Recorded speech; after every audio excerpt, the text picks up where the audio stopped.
Boa noite. A gente vai começar então. Vou dar a palavra aqui ao secretário de Estado de Polícia Civil, Marcos Amin. Boa noite a todos. Primeiro fazer a apresentação aqui dos componentes da mesa. Aqui ao meu lado direito está o doutor André Neves, o atual DGPE. Do meu lado esquerdo está o doutor Pedro Medina, que será o subsecretário de Planejamento e Integração Operacional. E ao seu lado esquerdo está o doutor Henrique Damasceno, que está vindo da divisão de homicídios, do Departamento Geral de Homicídios, aqui para o Departamento Geral de Polícia Especializada. A investigação foi conduzida pela equipe do Dr. André, junto com a DRE e a Polinter, trocando informações de inteligência com o Exército. Essas armas foram monitoradas desde a sua subtração no feriado do 7 de setembro. Elas foram primeiramente alojadas no Complexo da Penha e, com as ações integradas do Governo do Estado e Governo Federal, elas foram alocadas na comunidade da Rocinha e de lá, hoje, saíram para a comunidade da Gardênia em razão do enfrentamento da disputa territorial que está ocorrendo naquela região entre grupos paramilitares e narcotraficantes. Para esmiuçar essa investigação, passarei aqui ao Dr. André Neves, que tem o conhecimento mais profundo da matéria. Boa noite a todos. A Polícia Civil ela vem atuando de forma sistemática para conter essa disputa territorial na Zona Oeste. Nós realizamos a prisão de dezenas de criminosos, narcomilicianos. As informações de inteligência apontam essa interlocução de criminosos do Complexo da Penha com uma milícia que atua na Zona Oeste. Então essa investigação é fruto disso, essa apreensão é fruto disso. A gente acredita que com essa apreensão a gente consiga enfraquecer ainda mais esse grupo criminoso. Como o doutor Marcos Amin falou, é uma informação sistemática de inteligência e mostra a atuação e a força da Polícia Civil com a interlocução com os outros órgãos. Vou passar a palavra para o doutor Pedro Medina. Boa noite a todos. Atualmente, ocupo a DPA, mas a convite do nosso secretário, eu estou ocupando o cargo do subsecretário operacional. E realmente tenho acompanhado já há bastante tempo, como DGPE e como SP, o trabalho do Dr. André junto à DRATO, junto ao DGPE. E esse é um somatório, na realidade, de todo o trabalho de inteligência que foi rolado aí durante um quarto período de investigação, que identificou esses núcleos criminosos de interligação com as facções criminosas de milícia e tráfico de droga, que permitiu o robustecimento desse material probatório, identificar o rastro aí desse armamento.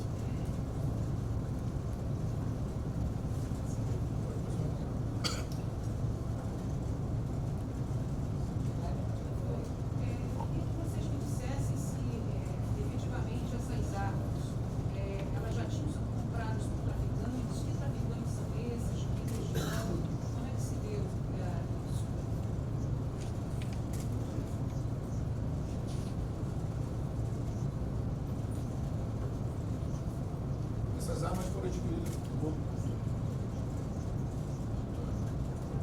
Áudio.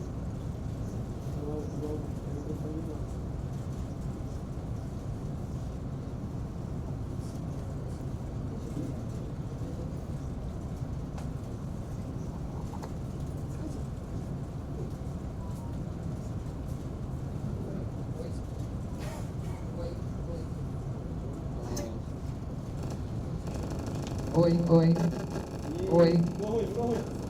Calma. Tá ruim. É o celular. Eu tenho o celular na frente da caixa aí. Oi. Foi.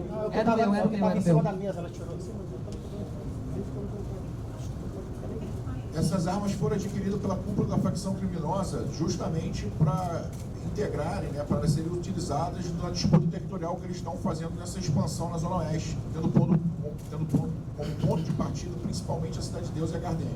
Vocês já identificaram algum traficante? Já identificamos alguns traficantes que adquiriram as armas e são responsáveis por essa disputa territorial, principalmente o traficante Wilton Quintanilha e também o Edgar Budoca.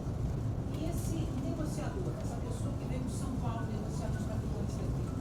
também está sendo identificado não só esse negociador, mas a pessoa que subtraiu essas armas de dentro do Exército. Mas esse negociador já foi identificado ou ainda não? Não, ainda não. Ainda estamos trabalhando nas investigações em relação à sua qualificação. Esses dois traficantes que o senhor citou aí, eles são de onde? Eles são do Complexo da Penha e fazem parte da liderança da facção criminosa. A investigação de pessoas, quando vocês receberam, vocês receptaram o vídeo, e aí vocês começaram a trocar informações com o Exército, foi isso? Isso, né? Nos foi passada a missão pelo governador Cláudio Castro de descobrir onde estavam essas armas, e já havia notícia pela inteligência do Exército Brasileiro de que elas parte delas tinha vindo para a guerra, justamente ali da Zona Oeste, entre tráfico e milícia. Nós, então, intensificamos nossas investigações, conseguimos dados de inteligência nesse sentido, e aí, refinando esses dados por intermédio da investigação capitaneada pelo Dr. André Neves, nós conseguimos localizar as armas, né, precisamente, e realizar a apreensão. Vocês chegaram a tentar interceptar o carro? Vocês sabiam que ele estava na Rocinha? Ou...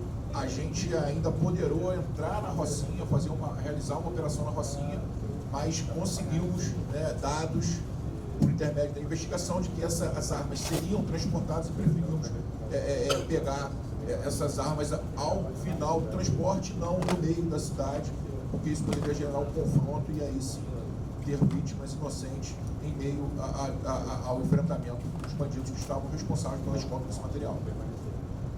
Mais alguém? Doutora Aninha, eu tenho uma pergunta para lhe fazer. Eu sei que não é hora de falar de apreensão de armas, mas eu tenho que tocar na crise da polícia. É inevitável. É o seu primeiro dia como secretário de polícia. Como é que o senhor vê essa crise envolvendo o governo do Estado, envolvendo a Alerj, e o senhor ficou no meio disso tudo, né? Na verdade, Beth, não há mais crise. Houve uma disputa normal que acontece em qualquer primeiro escalão. Não conheço primeiro escalão que não haja uma composição política. O governador fez prevalecer a sua vontade, a vontade dele foi respeitada em razão do nome escolhido. Hoje eu sou secretário, não há mais qualquer crise. Passou o momento de crise, agora é o momento de trabalho e união.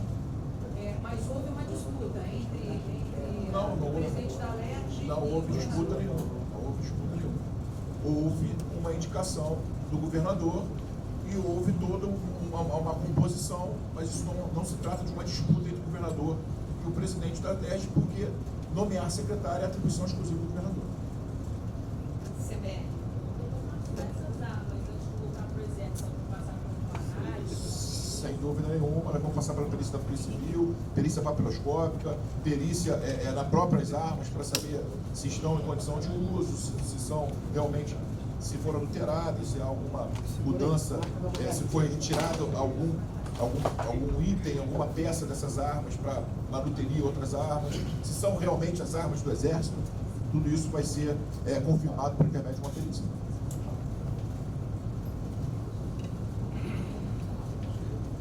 Boa noite, Liane, do SBT. Eu gostaria de saber se essas armas, já que elas foram inicialmente roubadas de um arsenal de guerra no Cariri, elas estavam em condições de uso e a quanto elas seriam vendidas? Há especulações em torno de R$180 mil, é isso?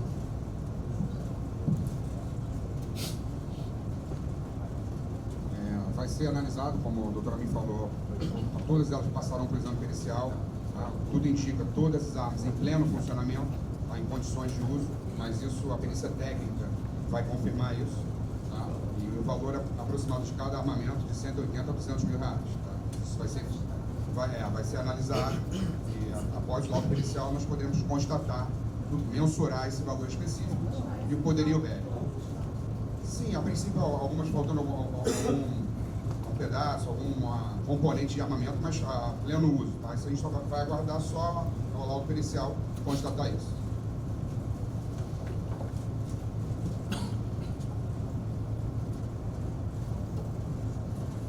Boa noite, meu nome é Ana Martins, sou do Jornal Globo.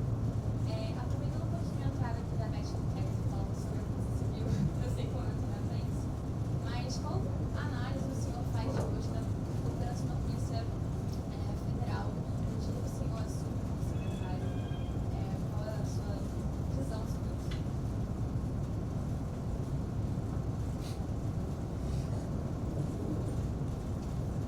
Quem conhece minha história sabe da minha atuação contra policiais corruptos.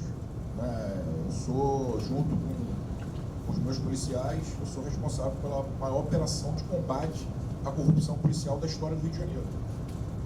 E não vai ser diferente na minha gestão. O que vai mudar é que a gente não vai precisar de babá.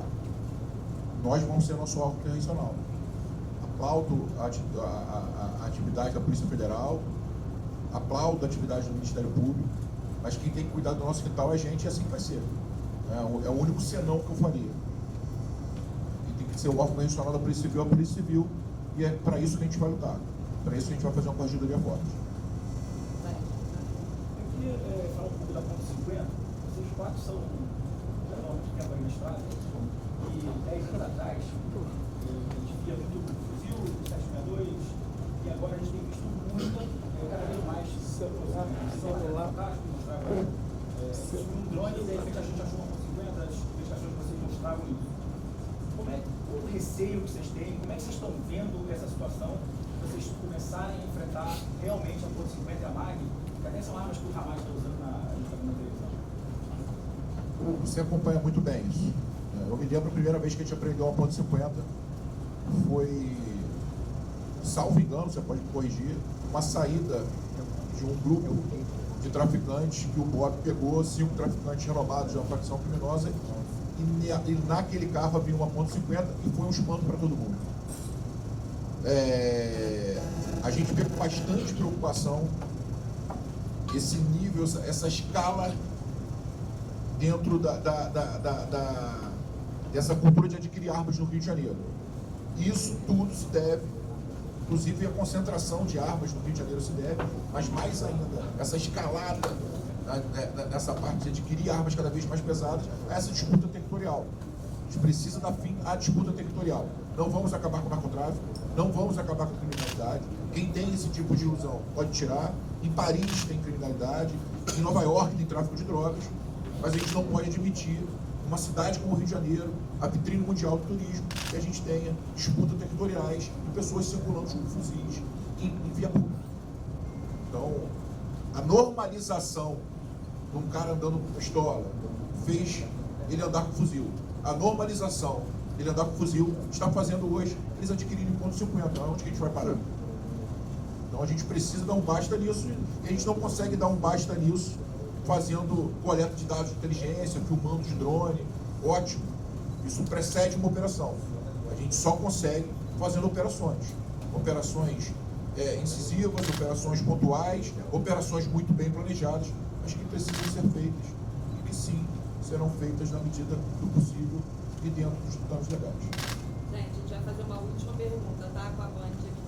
Olá, Amanda da Band. Eu queria que a gente falasse sobre as investigações dos demais armamentos que foram furtados, mas que ainda não foram encontrados. Como é que ficam as investigações a partir de agora? Vocês sabem que essas armas estão aqui no Rio de Janeiro? Que comunidade elas estariam? Na verdade, é um gosto de uma investigação sensível e como toda investigação sigilosa. A Polícia Civil está empenhada nisso, né, com interlocução com a inteligência do Exército, e certamente essa apreensão haverá desdobramento. Tá? A gente logrará êxito, esforçará ao máximo para lograr isso e recuperar todo esse armamento que foi subtraído. Tá? A gente pode dizer que elas são. É uma data de inteligência, é uma investigação que está em andamento. A gente não tem como afirmar a você para não expor todo o dado de inteligência que nós temos. Eu posso garantir é que não faltarão esforços da Polícia Civil trocando informações com o Exército para localizar todo o material. Obrigada, gente. Boa noite.